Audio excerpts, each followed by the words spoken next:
এই দেখেন চিকেন হান্ডি পুরা কমপ্লিট হয়ে গেল গা এবং নামাই লাইছি আমি, বুঝেননি। তো এই চিকেন হান্ডিটা বানাইতে খুবই সহজ, জানলে আনালে কঠিন। তো চলেন দেখবেন কেন কেন বানাই। হ্যালো বন্ধুরা, another my back to channel Miton C blog. তো আজকে হইল গা কুচি হান্ডি চিকেন খামু। তো হান্ডি চিকেন খাইতে গেলে তো বাজার থেকে কিনা খাইতে গেলে বহুত পয়সা, কিন্তু আমরা দ্বারা টাকা নাই, গরিব মানুষ। তো আমরা বলছি চলেন আজকে বানিয়ে খামু বাড়িতে। তো ওই মাংস কিনতাম জামুগা, মাংস কিনতাম যাইতেছি তো টেয়া লাগবে। তো এটিএমের থেকে হাওলাত লইছি 500 টাকা, বুঝছেন নি। তো আমি বলছি টেয়াটু নাই, আপনি আমার 500 টাকা হাওলাত দেন। তো গেছি এটিএম গিয়ে দাঁড়া রয়েছি জিম কাটতে। তো এবারে আমার 500 টাকা হাওলাত দিছে, বুঝছেন নি। 8-5 বেরো দেবো দেন দিয়েছে আমার 500 টাকা হাওলাত। তো আমি এবারের থেকে এটিএমের থেকে 500 টাকা হাওলাত লইয়া লাইছি, এবার খুশি নাই সীমানা। তো হান্ডি চিকেন খাইতে গেলে তো চিকেন আনতে আরও সব কিছু লাগে, মই মশলা, তো টাকা তো লাগবে। তো টাকা নাই অনেক তার হাওলাত লিয়ে অনেক দামুগা মাংসের দোকানে। তো আয়া পড়ছি আমরা আবার মাংসের দোকানে। এই দেখেন মাংসের দোকানে আয়া বসি। তো এখন মাংস লিয়ে এলাম আমরা কেজি খানেক। এই দেখেন মাংস কাটতে লাইতেছে, আমরা কইয়া লাইছি কেজি খানেক মাংস। তো এই মাংসটা লইছি একদম ফ্রেশ, আমি ফ্রেশ দেন ছোটো ছোটো টুকরা করে দিবেন, কারণ আজকে স্পেশাল খামো। কারণ কোনো সময় খাইছি না, জন্মের পরে কোনো দিন খাইছি না। তো আজকে খাইয়া দেখুন আর কি, কারণ কিনা খাওয়ানো দেওয়ার সমর্থ নাই। কিনা খাইতে গেলে লাগবে 2700 টাকা। তো কই তো টিয়ার দিয়ে আর কি দেখাবো। তো বাড়ির ভিতরে নিজেরা যদ্রের বাড়ি বানিয়ে খেলাম।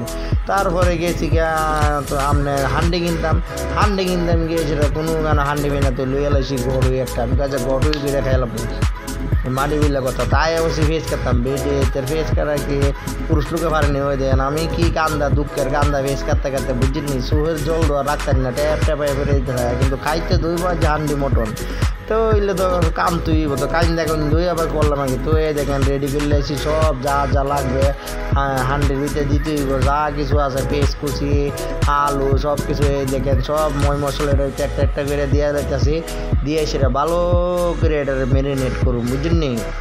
তো ম্যারিনেট করলে সুন্দর লাগবে, দিয়ে দিতে হবে সরষার তেল। তো দিয়ে দিছি কাচ্চি কানি সরষার তেল একদম সেরা করে ওখানে ম্যারিনেট করুন, বুঝলেন নি। তো ম্যারিনেট করে রেখে দেবো আধা ঘন্টার মতন।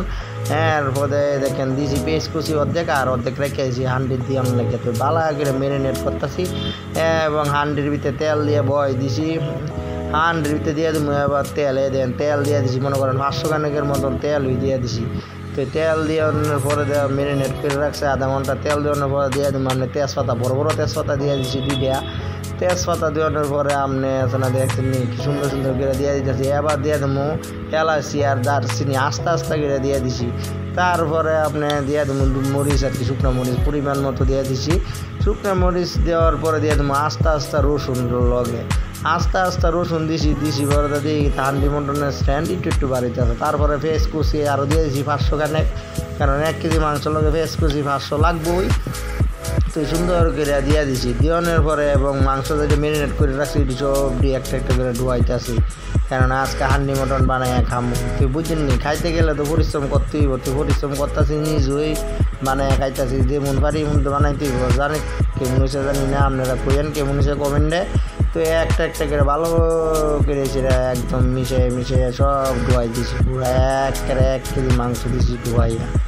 তো ধোয়াই দিয়ে অন্যের পরে দিয়ে সেটা একদম বল কাইচা দিয়ে লাগছে, কিছু রাখতাম না। এরপর আটার গুলি দিয়ে সেটা ভালো করে এটার মুখটা রেখে করে দিয়েছি যাতে পাবে একটু না বাড়িতে। তো অনেক এটার তো বন লাগে কয়লার চুলার, বুঝছেন। তো কলের চুলার কই ফামু, তো অনেক গ্যাসের ভিতরে নিম করে দিছি বয়া সুন্দর করে, তাকরের নাম হয়ে দিছি বয়া। তো আয়া বসছি 1 ঘন্টা লেগে এটা আস্তে দেখেন সকলে হান্ডিত আমি গেছি কলসির ভিতরে, বুঝছেন নি। তো এখন তুললা দেখি কর্ধেক কেমন হয়েছে, একটু লাড়াতে দিতে বয়ে দেখেন কি স্যান্ড কি বাড়িছে জানেন আর কি ফাপটা বাড়িছে দেখেন। আর কালারটা এমন করে জানেন, গুঁড়া মরিচটা দিছি কম, কাঁচা মরিচটা দিছি বেশি, কারণ গুঁড়া মরিচ খাই না, পেটের সমস্যা। তো এখন একদম ভালো করে নামাইলাম ওইটার ওই জায়গায় দেখছেন নাকি নামাইলাছি। ঝুলটা একটু রাখছি বেশি ঝুলটা কষাইছি না, একদম হেভিভাবে বানাইছি। তো কেমন হয়েছে হান্ডি মটনটা আপনারা একটু জানাইবেন, আর আপনারা নিমন্ত্রণ